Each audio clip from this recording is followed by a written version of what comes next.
Hello, everybody, and my fellow bloggers. Tonight, I must say, I'm been really well today. I've got everything sorted. Got my butcher meat delivered. I've got my fruit and veg getting delivered tomorrow, and then I've got my milk and my rolls all sorted. So I've been very lucky. Local suppliers have done the business for me, so I don't really need to go anywhere. First of all, Mr. Johnson talks about the NHS England.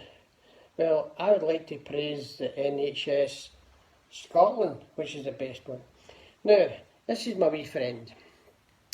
My wee friend sits on top of my bed every night and day as well. And it's a wee cheeky monkey, but I've named it, and it's called Angel 8. And the reason it's called Angel 8, because the treatment I got when I was in, and that was, when was that? Oh, it was the 23rd of January to the 3rd of February 2018, when I was in and I was getting fluid drained off my lung. And the reason it's called Angel 8, because they're all angels in Ward 8. I've never had so much attention, and it was absolutely brilliant. So, this is my wee pal. That's a tribute to the NHS. So, bye-bye Angel 8. And of course, you may not notice how I've dressed tonight. I thought it was a wee bit appropriate because of the virus going all over the world. And I've been very fortunate when some of my nieces go abroad, mainly my niece Mary. She's done quite a wee bit of travelling the past couple of years. Anyway, because the virus started in China, so I've actually got my China hat on. And I've also got my t-shirt to tell I climbed the Great Wall. And that was, when was that again? April 2011.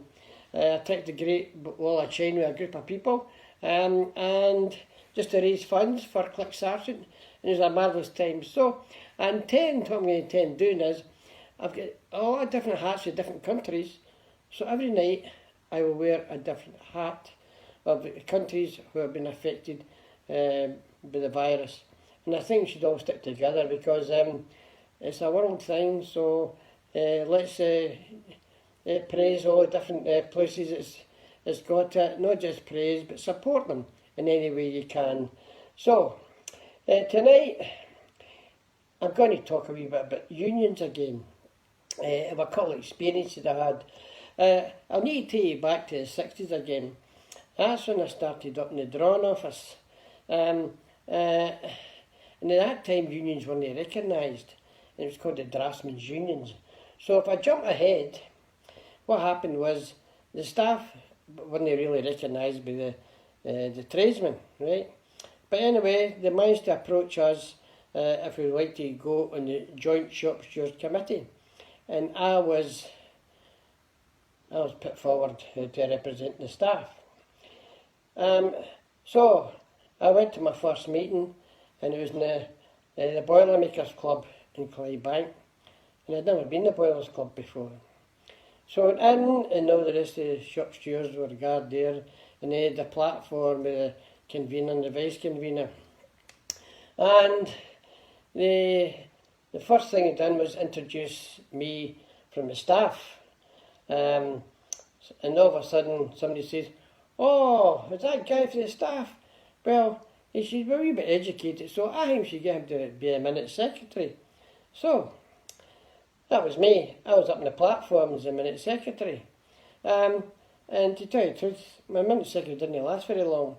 They opened the meeting and they asked for any business, and all of a sudden this shop steward got up and complained about another union, etc. And before we knew, we'd have fighting about the flare. Oh, jeez. So, that was the end of that meeting. They just abandoned it. And anyway, that's what happened there. And that was me broken into a joint shop stewards committee in the John Brown shipyard. So I've got to move on a wee bit. I mean, I've got quite a few stories, but this one, getting way back to the 90s, and I'd moved up a wee bit because I was in the management grade, so I was a representative for the management unions.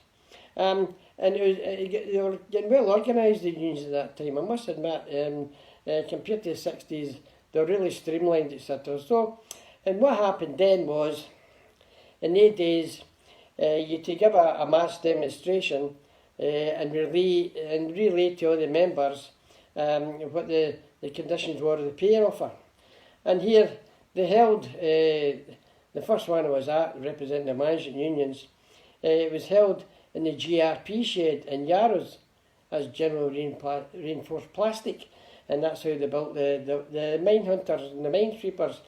Anyway, there's nearly 8,000 in this shed, because there was a whole workforce that was there, and that's the number of people who worked in Yarrows at the time. So anyway, they started to introduce everybody, etc., who was who, what unions they were, etc. And what happened was, each representative for each union had to give an explanation and support on why they thought that the pay deal offer was a good one. So they were all doing, etc. They were all doing their different talks, etc. And here am I, managing representative, the last one to go up, and there's a microphone, etc. and that. So I started to propose it was all various bits and pieces, and then I forwarded it as if, aye, why not accept it? So I'd only just started, and all of a sudden, a member for the body of the kirk shouts, could I ask the speaker to stand up and speak, please? And I replied, the speaker is standing up, pal. And that was it. I get a big laugh that day because, you know me, I'm 5 feet of nonsense. So, but before I go, I'm just going to ask you a wee favour. You know, I'm a trustee and volunteer with Whiteley's Retreat. And you know that the Kilt Walk for Glasgow has been cancelled.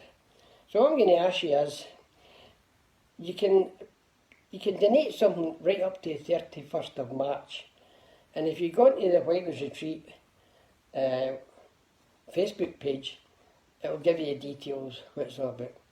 So it's a bad time to ask people to donate, but Sir Tom Hunter gives us 50% on top of that. So I'd be really pleased if you would donate something to Whiteley's Retreat for the Kilt Walk. Anyway, cheers. Oh, this is a 12-year-old tonight, and it's Glenfiddich again. So I might break into wine tomorrow night. So have a good night, enjoy yourself, stay safe, and I'll see you soon. Bye-bye.